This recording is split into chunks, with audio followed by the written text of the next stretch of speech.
What's up, everybody? Welcome to NASCAR Fantasy Live, the show that helps you dominate your fantasy league. I'm Alan Cavanna, joined by Amy Long. And Amy, there are only 4 weeks left in the NASCAR Cup Series season. It is time to make some moves with your fantasy team, and we're going to help you. But before we head on to Texas, let's look back at the Roval, because there were times when we thought Kyle Larson may not even advance in this playoff.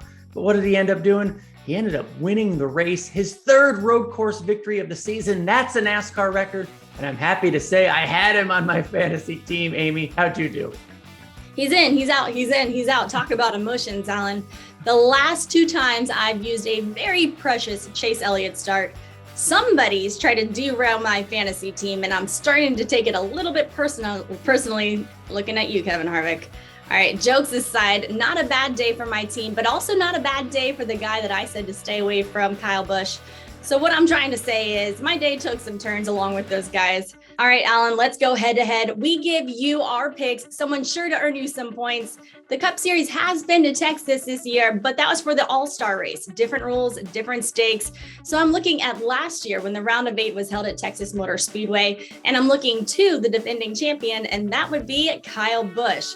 He's coming off a 4th place finish at Charlotte, and he has a top 10 result in the last 4 straight Texas races. He's sure to earn you some sweet, sweet points this weekend, and his odds to win are 7-1. Who you got, Alan? Well, I'm rolling with the hot hand. Amy, if you're lucky, you still have 2 Kyle Larson starts available for the rest of the season. I'm saving one for Phoenix, and I'm using the other one this weekend.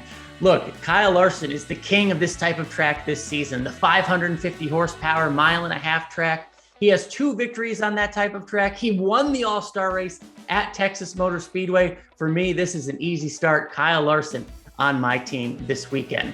So for me, an easy call on who to start. Let's talk about who to stay away from.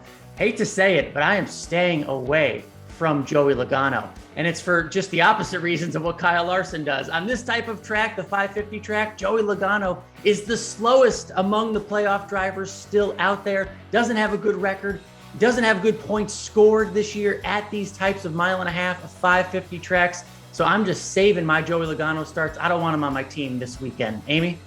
I think we're kind of on the same page here. The Fords have really not shown up for these playoffs at all yet. And in fact, it was a Sunday way back in August that one was even parked in victory lane. I'm joining you by choosing a member of the Penske camp, and that would be driver of the number 2, Brad Keselowski. In his last 4 appearances at Texas Motor Speedway, his average start is 7.3, his average finish 22.5. Definitely not strong enough for me to put him on my roster. His odds to win this weekend are 14-1. All right, let's talk some Hail Marys, and I'm pulling out my aces. I'm looking at Austin Dillon. He's definitely on my radar. Well, I'm trying to use some of my other picks sparingly here. In his last 5 starts out of Texas, he has 1 win and top 10s.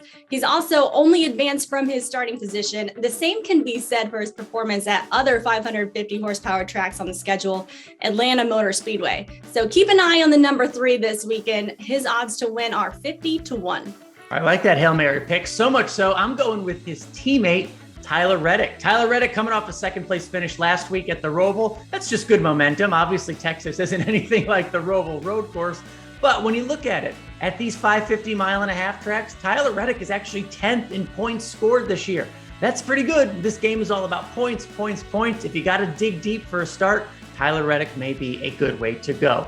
And let's not forget, you can still help your team by getting all those bonus points available to you. Amy, I know we talked about the Fords not doing too well, but you can still pick who may be the best Ford. For me, I think the best Ford on Sunday will be Brad Keselowski. How about you? Ooh, I'm feeling bad for the rest of the Fords then.